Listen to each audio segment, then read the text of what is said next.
We're going to check in with the pretty openly, I guess you could say, neo-Nazi, white supremacist, Holocaust-denying, homophobic but weirdly homoerotic streamer Nick Fuentes, who is going viral again for some very strange comments about sex. Let's take a look.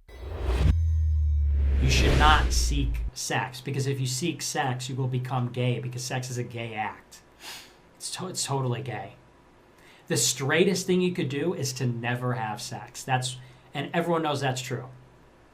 Want to know why? Because you retain your semen and you sublimate your sexual desire to creating things. That's why celibacy is the straightest thing. Because who are the celibates? Monks? Priests? Soldiers? Okay? Great scientists, philosophers, geniuses.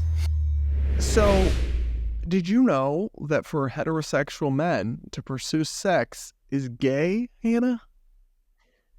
I sure didn't. And I mean, this guy is he's just, I think, really clamoring for ways to spin being an incel into something positive for him and his base, because I think that's mostly who makes up his base. None of this makes any sense. It doesn't track at all. He is obsessed with gay people, though. This is one thing I've noticed in his content. I'm sorry. He's a closet case. He's an obviously repressed bottom. There's just no denying it at this point. I think he's also has associates who are like cat boys or something. I'm not 100% sure about that, but there's always... What's a cat boy? Don't ask, Hannah. But so...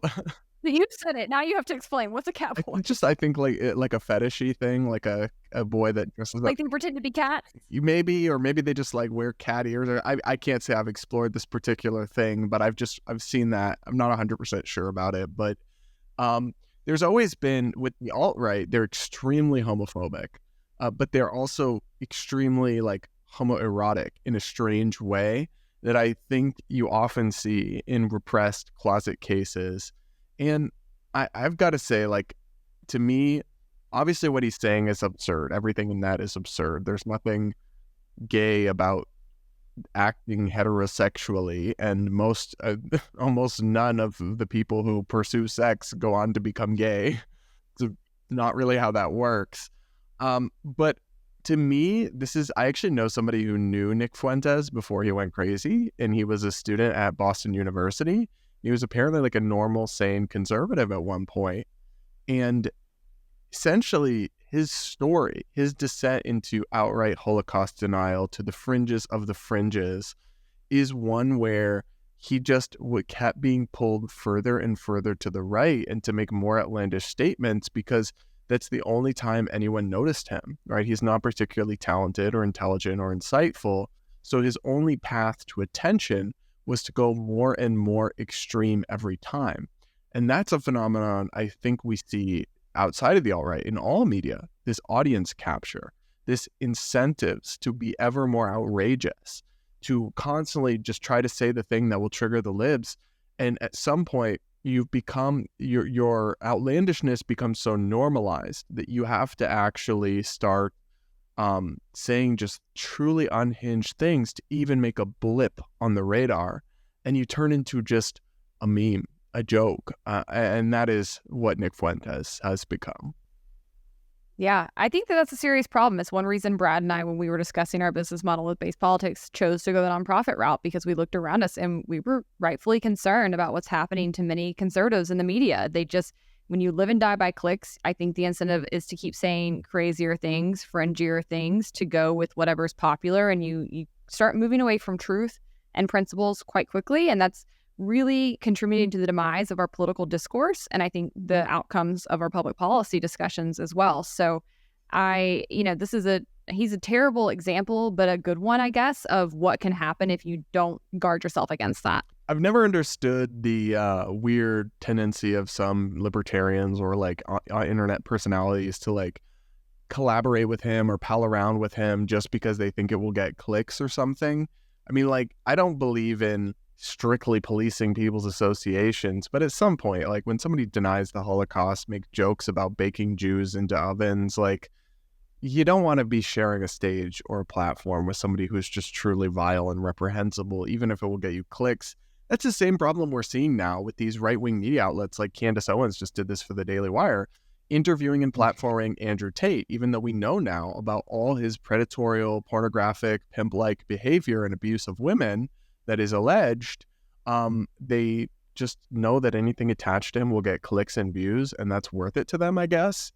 To me, I've never understood that mindset. It's never been worth to me. I do believe that there's appropriate situations to interview even extremists or fringe people, but it needs to be in a journalistic setting with adversarial questioning and fact checking to really get to the bottom of this person's message and why it resonates with anyone.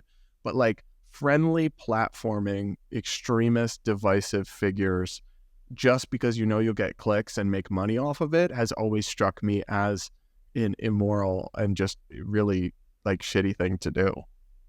Well, and it is important to distinguish the two, because I can't stand when people say you shouldn't platform somebody, you shouldn't talk to them or talk about them because what they say is terrible. No, I think sunlight is the best way to disinfect. I think it's important to challenge those people, but that is not what Tucker Carlson or Candace Owens have been doing. There's this little account on Twitter that's an anonymous account called like Milk Bar TV that is doing more to actually document and expose Andrew Tate than Candace or Tucker combined. And he's finding documentation that it blows my mind. I find it absolutely unbelievable that the two of them with their whole teams couldn't come up with in order to ask him about during these interviews. And in those cases, what they're doing is just actually simping for him, giving him a broader platform to lie, exposing more people to him in a palatable way.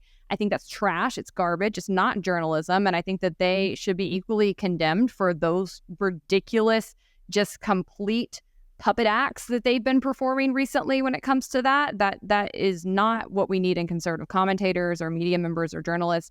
And I'm really disappointed to see that. But when it comes to Nick Fuentes, I do think you have not seen quite that level of person stooping to simp for him. But I certainly have seen some people in the Liberty Movement taking photos with him. They think it's funny to be edgy, or they like to say like, oh, this is just, he just says things to be edgy to like make a point. No, this is a seedy, disgusting individual.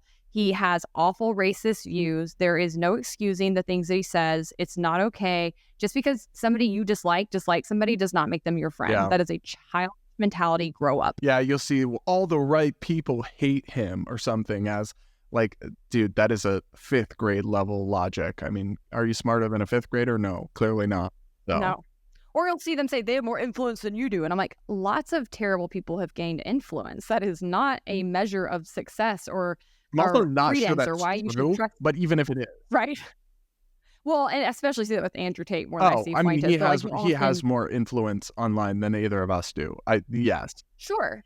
But that doesn't make him right. No, absolutely and I not. think that's the kind of ridiculous argument I see from his like little simps online is, well, he's got a bunch of followers, he's richer than you, he's got more influence than you. And it's like, you just have no idea what metrics make the measure of a man. And it doesn't matter that a lot of people like something. That doesn't make it right. That doesn't make it true. That should not be the way that you measure the value of what somebody's saying online. A lot of evil people have had a lot of influence and popularity over the years. Yeah, that's not the argument you think it is, my dude.